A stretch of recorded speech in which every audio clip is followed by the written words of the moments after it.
तो दोस्तों मुझे उम्मीद है कि आप सभी अच्छे होंगे। दोस्तों हमारी ज़िंदगी में कुछ ऐसे तूफ़ान आने तय हैं जो हमारी ज़िंदगी को तहस-नहस करके रख देंगे। अगर हम उन तूफ़ानों के नुकसान से बचना चाहते हैं तो हमें पहले से तैयार रहना होगा। और आपको तैयार कैसे होना है तो उसके लिए इस कहानी को अच्छे तरीके से समझिए। बहुत समय पहले की बात है। आइसलैंड के उत्तरी छोर पर एक किसान रहता था। उसे अपने खेत में काम करने वालों की बड़ी ज़रूरत थी। लेकिन वो जगह काफ़ी खतरनाक थी, जहाँ रोज़ आंधी-तूफ़ान आते रहते थे। तो कोई भी व्यक्ति वहाँ पे काम करने को तैयार नहीं था। तो किसान एक दिन शहर गया और उसने अखबार में इश्तिहार दिया कि उसे खेत में काम करने के लिए एक मज़दूर की ज़रूरत है। किसान से मिलने बहुत मज़दूर आए, लेकिन जो भी उस जगह को देखता, उसके बारे में सुनता, तो वहाँ पे वो काम करने से मना कर देता। तो आखिर में एक सामान्य कद का पतला-सा व्यक्ति उनके पास आया, किसान के पास। तो किसान ने उससे पूछा, "क्या तुम इन परिस्थितियों में काम कर सकते हो?" तो उसने कहा कि, "हाँ, मैं कर सकता हूँ, लेकिन मेरी एक शर्त है।" तो किसान ने कहा, "क्या शर्त है तुम्हारी?" उसने बताया, "जब हवा चलती है तब मैं सोता हूँ।" व्यक्ति ने बताया किसान को। तो किसान को उसका उत्तर थोड़ा अजीब लगा और उसकी समझ में भी नहीं आया। लेकिन उसे काम करने वाले की ज़रूरत थी, इसलिए उसने उस व्यक्ति को काम पे रख लिया। और वो व्यक्ति काफ़ी मेहनती निकला। जैसे-जैसे उसने किसान के साथ काम किया, वो किसान ने उसकी मेहनत को देखा। तो सुबह तक वो सुबह-शाम खेतों में काम करता था। किसान भी उससे काफ़ी संतुष्ट था। कुछ दिन बीते तो एक रात अचानक ज़ोर-ज़ोर से हवा चलने लगी। तो किसान को पहले से ही अनुभव था, वो समझ गया कि आज तूफ़ान आने वाला है। तो वो पूरी तेज़ी से उठा, उसने हाथ में लालटेन ली, रात का टाइम था और वो मज़दूर की झोपड़ी में पहुँचा। तो उसने मज़दूर को कहा, "जल्दी उठो, देखते नहीं तूफ़ान आने वाला है।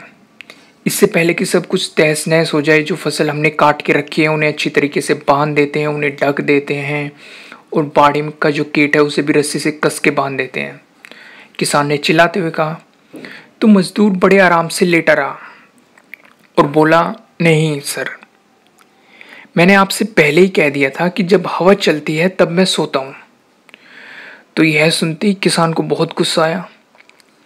उसके मन में यह आया कि इस मज़दूर को यहीं पे गोली मार दूँ, पर अभी बहस करने का वक़्त नहीं था। तो किसान को तूफ़ान का अंदाज़ा था, तो उसने सोचा कि पहले तूफ़ान से जितनी चीज़ें बचाई जा सकती है वो बचा ली जाए। तो किसान खेत की तरफ दौड़ा और जैसे ही वो खेत में पहुँचा, तो उसकी आँखें आश्चर्य से खुली रह गई। पता है खेत में पहले से क्या था? जितनी भी फसल कटी हुई थी, उनकी गांठें अच्छी तरीके से बंधी हुई थी और उनके ऊपर तिरपाल ढकी हुई थी। और जो उसकी गायें, भैंसें थी या जो भी थी उसके पास पेड़, सभी सुरक्षित बंधी हुई थी। और सारी मुर्गियाँ भी सुरक्षित थी। और जो बाड़े का गेट भी, वो भी मजबूती से बंधा हुआ था। तो सारी चीज़ें बिल्कुल सही जगह पे थी, नुकसान की ज़रा सी भी संभावना नहीं थी। तो किसान अब मज़दूर की वो बात किसान को समझ में आ गई थी कि जब हवा चलती है तब मैं सोता हूँ। तो दोस्तों मैं आपको यही समझाना चाहता हूँ कि हमारी ज़िंदगी में भी कुछ ऐसे ही तूफ़ान आने वाले हैं। अगर हम उन तूफ़ानों के नुकसान से बचना चाहते हैं, तो हमें भी उस मज़दूर की तरह पहले से तैयारी रखनी होगी। जैसे मैं आपको एग्ज़ाम्पल देता हूँ। अगर किसी स्टूडेंट की बात करें तो तब एग्ज़ाम आते हैं तो वो सोचता है कि हमारी कोई तैयारी नहीं है, मैं एग्ज़ाम में फ़ेल हो जाऊँगा, मैं एग्ज़ाम में अच्छा परफ़ॉर्म नहीं कर पाऊँगा, इस तरह की बातें सोचता है। लेकिन अगर वही स्टूडेंट पहले से रोज़ थोड़ी-थोड़ी तैयारी करेगा, तो एग्ज़ाम आने पर वो एकदम फ्री रहेगा, रिलैक्स रहेगा और एग्ज़ाम में अच्छे मार्क्स लेके आ सकता है। पर लेकिन कंडीशन है, उसे पहले से ही तैयारी रखनी होगी। मैं आपको एक और एग्ज़ाम्पल देता हूँ। हमारी लाइफ़ में हमें टाइम-टाइम पर पैसों की ज़रूरत पड़ती है। अगर तब हमारे पास पैसे होते हैं तो हम उन्हें यूज़ कर लेते हैं, नहीं होते तो हम किसी दूसरे से हेल्प लेते हैं, चाहे वो दोस्तों से हो, रिलेटिव से हो, पड़ोसियों से हो, किसी से भी हो। या फिर हम लोन लें बैंक से, किसी भी तरीके से हम अरेंजमेंट करते हैं। लेकिन अगर हम हर महीने थोड़ी-थोड़ी बचत करेंगे, तो हम ज़रूरत पड़ने पर उन पैसों का सही जगह पर और सही इस्तेमाल कर सकते हैं। तो दोस्तों मैंने आपको पहले ही बता दिया, इस कहानी का अगर समराइज़ करें तो आपको तैयारी का तरीका आना चाहिए।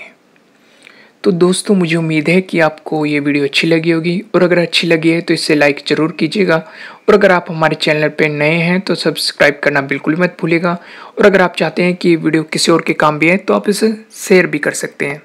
Thank you.